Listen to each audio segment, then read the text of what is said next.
വായിൽ നാവില്ലേ?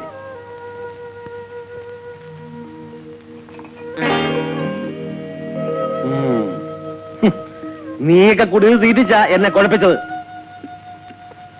അമ്മാവും പറഞ്ഞിട്ടാ. അലുവ ചേട്ടന് ഇഷ്ടമാണെന്ന് പറഞ്ഞതുകൊണ്ടാ. ഓഹോ, അപ്പൊ ആ തന്തപ്പടിയുടെ കുരുട്ടു ബുദ്ധിയാണല്ലേ? ആ, എന്ത് ചെയ്യണമെന്ന് എനിക്കറിയാം. എടുക്കാൻ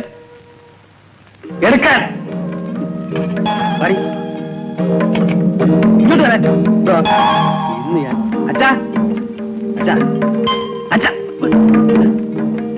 അച്ഛനോടെ എന്തുവാടാ അതാ കിടക്കുന്ന?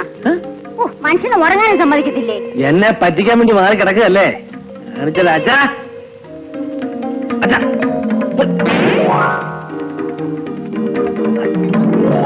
അച്ഛാ വല്ലോ പറഞ്ഞായിരുന്നോ? ഇതെന്താ കാലോട് വെച്ചിരിക്കുന്നത്? എന്നാ പിന്നെ അലമാരെ കൊണ്ടുവച്ച് പൂട്ടാം. കാര്യം പറയടാ. എന്താ രണ്ടുപേരും കൂടെ? അച്ഛനെ ഒരു സാധനം തിന്നാൻ കൊണ്ടുവന്നതാ. ഇങ്ങോട്ട് ഇരുന്നിട്ട് ഇങ്ങോട്ടോ. എന്തൊക്കെ പറഞ്ഞാലും ഈ പന്നി സ്നേഹമുള്ളനാ. ഒരിക്കൽ അലുവ തീറ്റിച്ച് ഇവളെ എന്റെ പെടലിൽ കെട്ടിവെച്ചു. ഇനിയും തീറ്റിച്ച് എന്റെ ജീവിതം പാഴാക്കാനാണ് ഭാവമെങ്കിൽ സുഭദ്രേ, മര്യാദയ്ക്ക് ഇവിടെ നിന്ന് മുഴുവൻ കഴിച്ചില്ലെങ്കിൽ എന്റെ സ്വഭാവം മാറും. കഴിച്ചോ. നീ ഒന്ന് വെറുതെ ഇരിക്കെ. കഴിക്കാൻ പ്രഭാര, നീ പോയി കിടന്ന് ഉറങ്ങുന്നുണ്ടോ? ഞാൻ വെളുപ്പിന് 6 മണിക്ക് എഴുന്നേൽക്കുന്നതാണ്. ഒന്ന് സമാധാനമായിട്ട് കിടന്ന് കണ്ണടയ്ക്കാന്ന് വെച്ചാ അപ്പ തുടങ്ങും രണ്ടും കൂടെ. ഞാനും സമാധാനമായിട്ട് ഉറങ്ങിയിട്ട് 35 വർഷമായി. എങ്ങനെ മനസ്സമാധാനം കിട്ടും? മനസ്സിലിരിപ്പതല്ലേ. നോക്കിയിരിക്കാൻ തിന്നാൻ. മോളെ വിളിച്ചോണ്ട് അലുവ തീറ്റിച്ചെന്നെ അവഹേളിക്കാൻ ശ്രമിച്ച നീ ഈ അലുവയിൽ നിന്നുകൊണ്ട് ഇവിടെ കിടന്നാൽ മതി. അങ്ങോട്ട് അങ്ങനെ വന്നോണ്ടല്ലോ. ഇത് കണ്ടല്ലോ തിന്നാൻ. ഇത് മുഴുവൻ തിന്നാൻ ഇവിടെ എഴുന്നേറ്റാണ്ടല്ലോ. ആ മോനെ പ്രഭാര, ഇനി വാ. അവനെ ഭ്രാന്താടി. പ്രാന്ത് നിന്നുക. മോളെ നീ വിഷമിക്കാതെ. അവന് ചെറുപ്പം മുതലേ ഉള്ളതാ ഈ ബുദ്ധി. അവന്റെ അച്ഛന്റെ മർക്കട ബുദ്ധി. നീ വേണാതെ മാറ്റിയെടുക്കാൻ. എല്ലാം സാവകാശം മാറും. മോളിൽ ചെന്ന് കിടന്നുറങ്ങ്. ചെല്ലേ. എനിക്ക്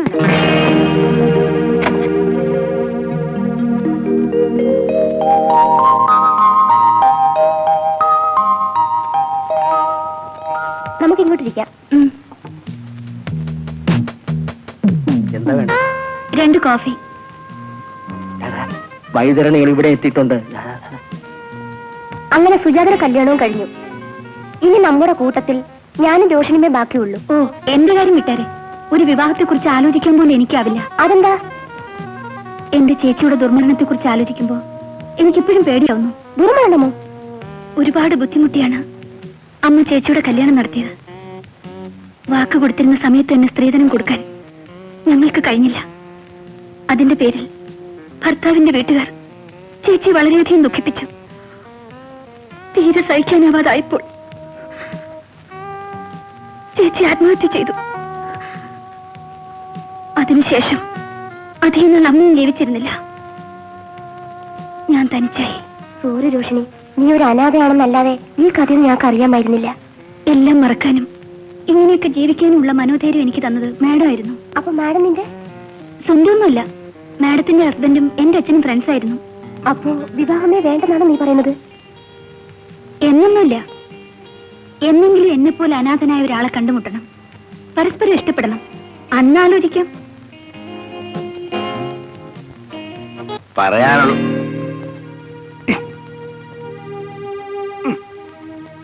പറയാനുള്ളതൊക്കെ സുഭദ്ര ശരിക്ക് പറഞ്ഞ് മനസ്സിലാക്കിയേക്കണം. കാലം വന്ന് ഇന്നലെ ഓർമ്മിപ്പിച്ചിട്ട് പോയി. മാസം ഇനി 15 ബാക്കിയുള്ളൂ. 15? പേരക്കുഞ്ഞിന്റെ കാര്യമേ. ഓ, പേരക്കുഞ്ഞ്. പ്രഭാര, നീ എവിടെ പോന്നു? ഞാൻ കഥകളി കാണാൻ പോണു. കല്യാണം കഴിച്ചൊരു പെണ്ണെ വീട്ടിലാക്കിയിട്ട് അവൻ കഥകളി കാണാൻ പോകുന്നു.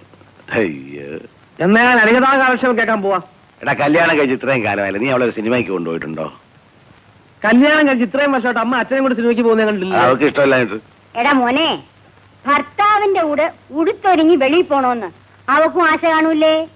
അടുത്ത വീട്ടിലെ സുധാരൻ ആഴ്ചയിൽ 2 പ്രാവശ്യം അവളെ സിനിമയ്ക്ക് വിളിച്ചോണ്ട് പോന്നു. എന്റെ ഭാര്യ കുട്ടിയോ? അല്ലല്ലല്ല, അവന്റെ ഭാര്യയെ. ഇങ്ങനെ. ആ മോളെ, എന്നെ വിളിച്ചോ? മോളെ, ടിക്കറ്റ് രാവിലെ ബുക്ക് ചെയ്തതാ. കുടുംബം ഒരു സ്വർഗം. അഥവാ ഭാര്യ ഒരു ദേവത. ഓഹോ, അപ്പൊ എല്ലാരും കൂടെ ഒത്തോണ്ടുള്ള പരിപാടിയല്ലേ? മോള് ചെല്ലടാ മോനെ. വിളിച്ചോണ്ട് പോടാ.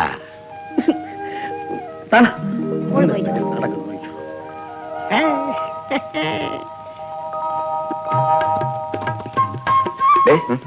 നോക്കടേ, അത് ആരാ വരുന്നതെന്ന്. ഈ മക്കിന്റെ കൂടെ ആരാടാ കിണ്ണം പോലത്തെ ഒരു പെണ്ണിനെ പറഞ്ഞയച്ചത്? കുറച്ച് വേഗം നടക്കാനേ, സിനിമ തുടങ്ങിപ്പോയെങ്കിൽ തിരിച്ചിങ്ങോട്ട് പോരും. എനിക്ക് വല്ല അത്യാവശ്യം ഒരു സിനിമ കണ്ടിട്ട്. ഏതെങ്കിലും കുഴപ്പം പിടിച്ച പാർട്ടി ആയിരിക്കും. അല്ലെങ്കിൽ പിന്നെ അറിഞ്ഞുകൊണ്ട് ഈ മക്കിനെ കൊണ്ട് കെട്ടിക്കോ. ആര് പോയാലും കമന്റ് അടിക്കുന്ന ഇവന്മാരുടെ ഒരു സ്ഥിര സ്വഭാവം.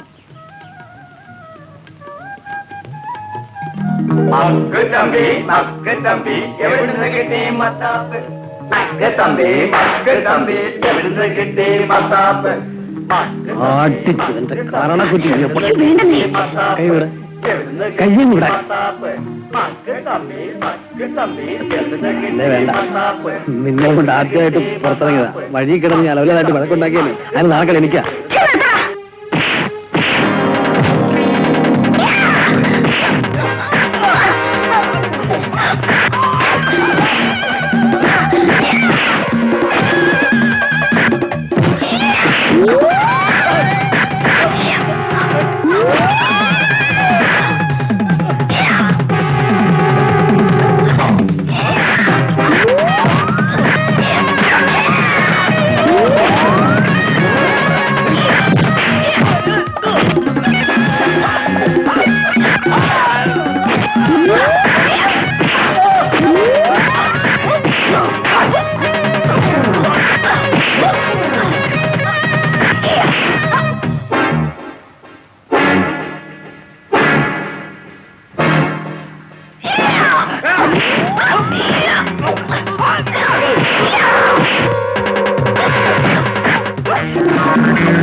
എന്താ അവിടെ തന്നെ നിന്നളഞ്ഞേ?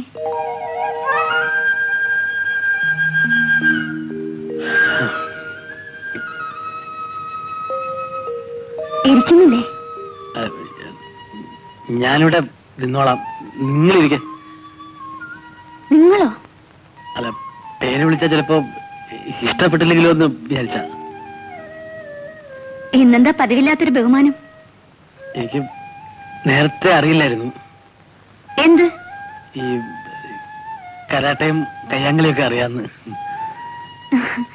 ഞാൻ ചെറുപ്പത്തിലേ പഠിച്ചതാ. ചേട്ടന് കളിയാക്കുന്നു കണ്ടപ്പോ എനിക്ക് സഹിക്കാനായില്ല. അപ്പോൾ ഞാൻ ചീത്ത പറയുമ്പോഴൊക്കെ ദേഷ്യം വരാറില്ലേ? ചീത്ത പറഞ്ഞാലും താലി കെട്ടിയ പുരുഷനാവുമ്പോ സഹിക്കല്ലാതെ മറ്റു മാർഗമില്ലല്ലോ.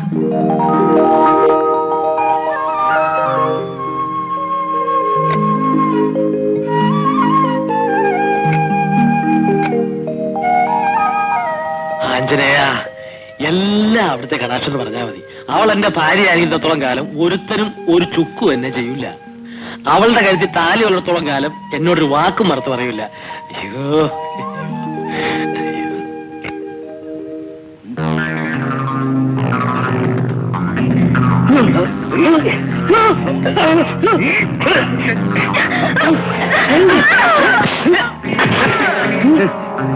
വരാത്തല്ലേ?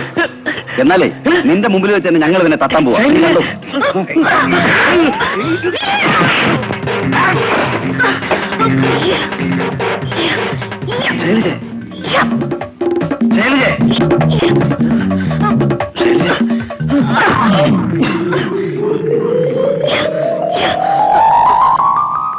എന്താ എന്താ ഉണ്ടായേ?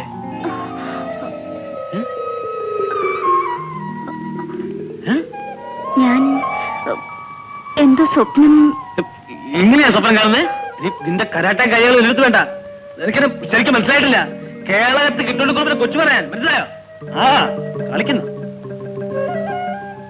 വാച്ചിന് സമയം തെറ്റിയാലും അവന് തെറ്റത്തില്ല. അല്ലേ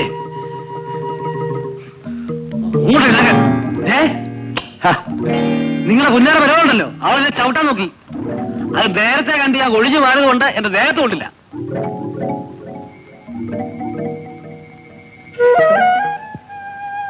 ഞാൻ സ്വപ്നത്തിൽ അറിയാതെ സ്വപ്നം കണ്ടതാണെന്ന് തന്നെ ഇരിക്കട്ടെ. ഇതുപോലെ ഇവൾ പലരും സ്വപ്നം കാണും. എന്നെ ചവിട്ടും. ഇല്ലെന്ന് ഉറപ്പുണ്ടോ?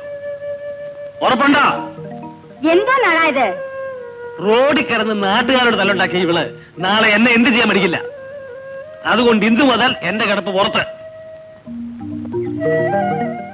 അവന്മാരെ കളിയാക്കിയപ്പോ എനിക്ക് എന്റെ തല അറിയാൻ വയ്യെന്ന് കരുതിയോ? അവ കൈയില്ലെന്ന് കരുതിയോ? അവളുടെ ഒരു ബ്രൂസ്ലി ചമയല്. പെമ്പിള്ളാരായ കുറച്ച് അടക്കോ ഒതുക്കൊക്കെ വേണം, മനസ്സിലായോ? അല്ലാണ്ട് റോഡിൽ കിടന്ന് തല്ലുണ്ടാക്കിയല്ല വേണ്ടത്. ഏറ്റ്.